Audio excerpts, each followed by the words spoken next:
It wasn't a great show, I guess, if you are an Arsenal fan. Was in the FA Cup. The defending champions Manchester United knocked out Arsenal after playing with 10 men for the best part of an hour and taking it to penalties and winning 5-3 in the penalty shootout. Beginning with Arsenal, Chuck, should there now be pressure on Mikel Arteta after being knocked out by Manchester United in the third round of the FA Cup? I think there should be because Jay, when you look at the fact that the back of most recent forms, obviously it's the loss to Man United, it's the loss to Newcastle as well in the Carabao Cup. They might just turn that around and qualify. We don't know. But generally, the feeling around Arsenal that you guys were flying high the last two seasons, you were pushing City close, and you want more. There must be an end to it, and a glorious end in terms of lifting some sort of silverware. And on the brink of the Carabao Cup in terms of exiting out of the FA Cup, and now to order to catch Liverpool at the top of the Premier League. So it's demanding, and the question is, can Arteta, is he the guy to deliver results? And I pose that question because, Jay, for the longest time, we've known that you cannot maintain the Martinelli, Saka, Havertz scoring. You need a central recognized striker who's going to carry the burden. It's not Jesus. It's not definitely not Havertz. Not after the weekend's display because he missed a lot of chances, a lot of clear cut chances, a lot of chances in the 18-yard area, in the 6-yard area. Like, dude, hit the target, at least. Just hit the target you guys go through, you know? And to be honest with you, when Dallo was sent off for the second yellow card, I was like, I don't even want to watch this game. I know how it's going to end because soon after that, you guys equalized, and I was like, the writing's on the wall. But for the mere fact the game kept going on and on and on, I was like, where's Arsenal's killer instinct, you know? I was actually surprised we got all the way to penalties, to be honest with you. And that's more on Arsenal being bad than it is United being resilient because obviously they also need to change the game because they need to win the game just as much as Arsenal do. But they're a man down, and so obviously there will be space to be exploited. The space was there to be exploited, but the finishing was woeful. So I think as someone who needs to find solutions, because we've always been saying, if Saka goes down, what's your plan B? If Martinelli isn't your preferred winger, is it Trossard? What do you have in terms of your midfield options? And I think he needs to answer that, but either by the youth that he's putting in Abonwane, Raboskeli, or does he go into the transfer market and make this team win something? So question marks do need to arise because seemingly they've just flatlined and they're just playing football. They're not as good as we know them to be. So that result is on the players.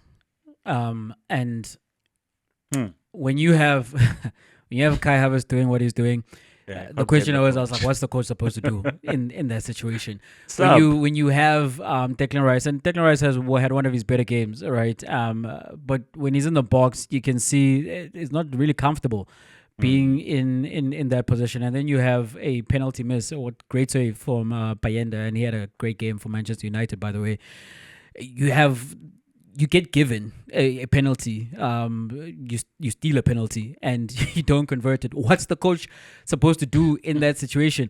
Except for the fact, Chuck, this one time, I do come back to the coach because those are your players, all right?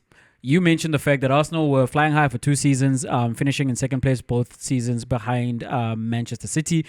And at the end of last season, the players cut a devastated look after not managing to win the title on the last day, City doing it again.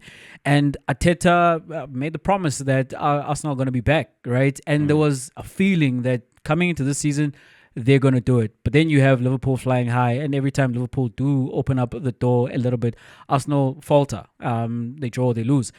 And with the foundation or the bedrock of the last 2 seasons and what you did, Arsenal, who are historically frugal, that board gave Mikel Arteta and Edu, who's now since departed, a blank check.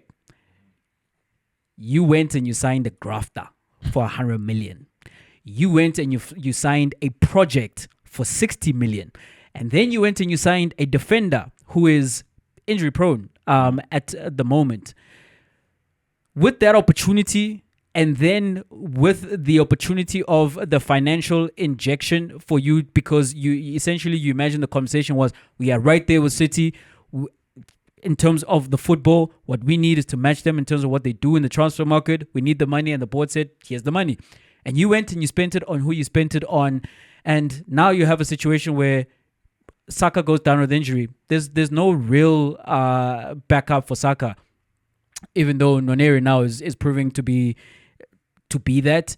Odegaard was out for an extended period of time. Neri, the 17-year-old, once again was the one looked to fill in that hole. You didn't go and sign someone who is going to do that job. Oh yeah, as well. And in midfield, you signed Mourinho. You went to Real Sociedad. You watched their midfield, and you said, "I want that one." And the one you pointed out was not the one you were supposed you were supposed to get. You went and you got Mourinho, and Merino looks a little lost, if I'm being very honest, because we don't quite know. Is he a 6? Is he an 8? Is he supposed to fill in as the 10? We don't quite know, right? And now there's a situation where Jesus seems to have done his ACL. You cannot rely on Kai Havertz because we saw what happened over the weekend. Martinelli, he tries. He'll always try, but he's reached the ceiling, right? And you look around, and who are the players to come in to raise the ceiling? And now you're talking about you have to go buy. And yes, Arsenal do have to go buy, but you weren't supposed to be in a position where you have to go buy another attacker because you were given so much money, and that's what you chose to spend it on, And as a result, Chuck, you have to then look at the coach. And for me, where we are is if we get to May and Arsenal are not lifting either the Premier League or the Champions League, we have to have some real conversations around how far is this coach going to take this team, or how is it going to be another Netflix season? Like, are we still waiting for next season?